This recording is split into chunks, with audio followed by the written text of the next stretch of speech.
Hey guys, this is Jason from GameRave.com, otherwise known as DangerBoy, and this is GameRaveTV, and I will be right with you.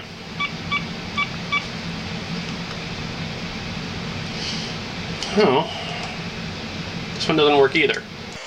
So today's episode deals with phone cards. For those that don't understand what a phone card is, before cell phones took off and you had your prepaid plans and all that other fun stuff, a phone card was basically a prepaid landline card that gave you either prepaid long distance or time at a like a public phone. That way, instead of having to carry around change, you could just use the card to dial in a specific number and then dial the person you're calling. Phone cards were huge in Japan for their time in the early 90s, and everyone got involved. Game companies, anime companies, movie companies. There were whole like collectible sets of different phone cards with video game characters and stuff like that. In the U.S., they didn't really take off as much. There definitely was a market though. I actually bought one myself when I was in Maryland years ago working for Game Shark. But in the gaming side, there were only a couple of games for the PlayStation 1 that really took advantage of that trend. So we're going to talk about those today as a form of variant. With the first variant, that's going to be Alone in the Dark.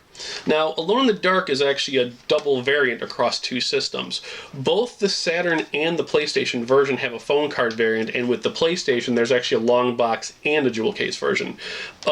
The jewel case and the long box are both tagged with that little red label on there, and then the phone card is just a picture of the game's cover. It's all good. With the game cards on the U.S. side, they actually weren't for a prepaid phone plan. They were actually for the specific company's tip line. Usually gave you about 10 to 15 minutes worth of time. So that's pretty interesting. For the next variant is the Marvel Superheroes. Now, Marvel Superheroes, just like the jewel case Alone in the Dark, calls out the tip card on the actual manual. Marvel itself actually had about 4 or 5 different variants, and this was the third one.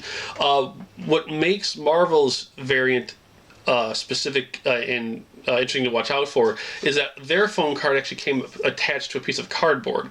So besides the little Capcom and all the characters on there, you have to look out for this guy. The game itself is actually not that hard to find, but it seems like either most people tossed or just lost the phone card in the backing. So this one's a little bit hard to come across, but definitely worth it for just a neat little collection piece. Our next variant is actually once again from Mike and Will. I think it was Mike this time that found this one. This is ECW. This was actually a Best Buy exclusive, and where this one is a pain in the ass is that the sticker is actually on the case itself. That's calling out the exclusive phone card. Now, 2 things about this one. One, the phone card, thankfully, is marked with the game's cover and the Best Buy logo. I actually purchased these 2 items separately. This was from eBay, and this was from a card collection site on the internet, and I had to piece them together. The thing to watch out for with ECW is that since the sticker is actually on the case, if someone kept the card but replaced the outer jewel case, you wouldn't be able to tell because obviously the sticker is missing. So if you're looking for a complete set, you have to pay attention for that sticker on the outer case. The final phone card version and variant, and what makes it interesting, and this is why variant collectors like myself go nuts and just lose it, can be best explained in this situation. The final phone card variant is Kingsfield. And Kingsfield was released in 2 different long boxes and a jewel case. Now, on the main long box, they actually called out the tip card on the back. And while it's not called out in the other long box or the jewel case, they have been included in all 3. So technically, because there was no acknowledgement of the card being in the later long box and this jewel case, there may not be a normal version of the game. They might have all been a phone card variant, just like how Alone in the Dark was, now that I think about it. But what drives us nuts as a variant collector is this. Kingsfield came in 2 different long boxes, and they changed the artwork. As you can tell, the sword's got more detail on one of them. When you open up the long boxes, the phone cards are both different. They match the game covers. These are variant phone cards. Variant phone cards. This is what I deal with on a daily basis. No, you know what? Let's just have one phone card spread across all three first. No. We're gonna correct that artwork. We want it to match. Seriously?